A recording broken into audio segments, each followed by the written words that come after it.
Hello, good morning, students. Please subscribe the channel, drop a like, share, and comment. This is Progressive Monthly Magazine, January 2025, exercise 19 on the speed of 100 words per minute. Start.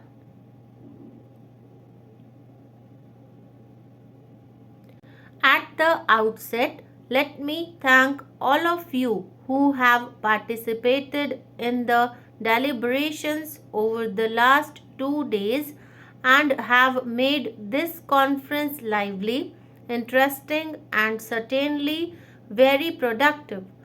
We began this process 3 months ago in February in New Delhi, and I had mentioned then that this is only the beginning of a process and not a one off event. The purpose, as I had said earlier, was to look at evolving a consensus among different groups and sections of society on issues related to Jammu and Kashmir. I believe, and I am sure that all of you will agree, that we have had fruitful and engaging discussions over these 2 days. A wide diversity of views have been expressed, and I believe that is the strength of this roundtable process, which has now become a forum to tap into a wide range of opinion that exists among political parties, civil society organizations, and others.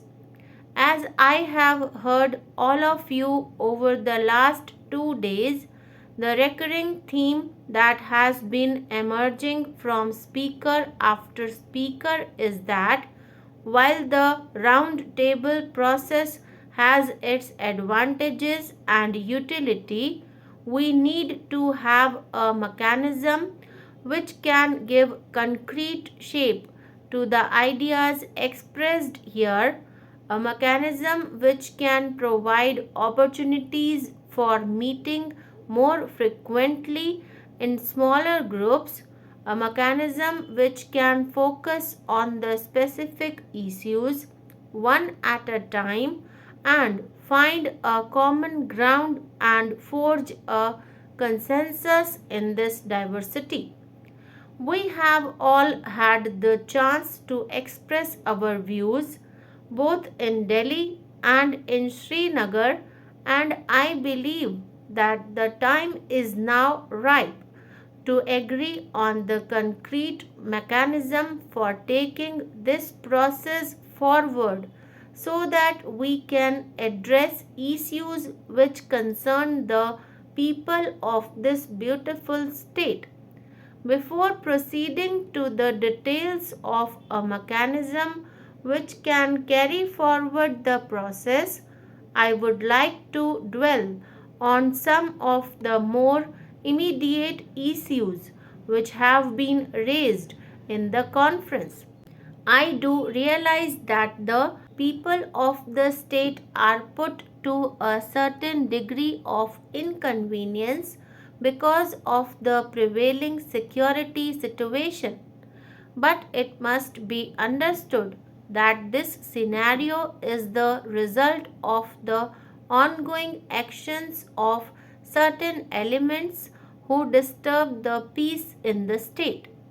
I have instructed the security forces to be more mindful of human rights and be sensitive to the liberties and self respect of ordinary people.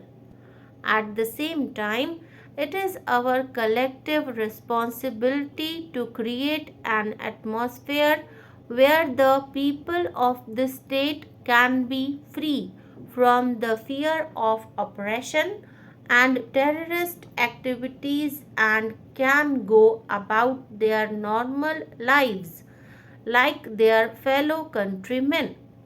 If this requires strengthening the state police, both in numbers and materially, the central government would be willing to support that.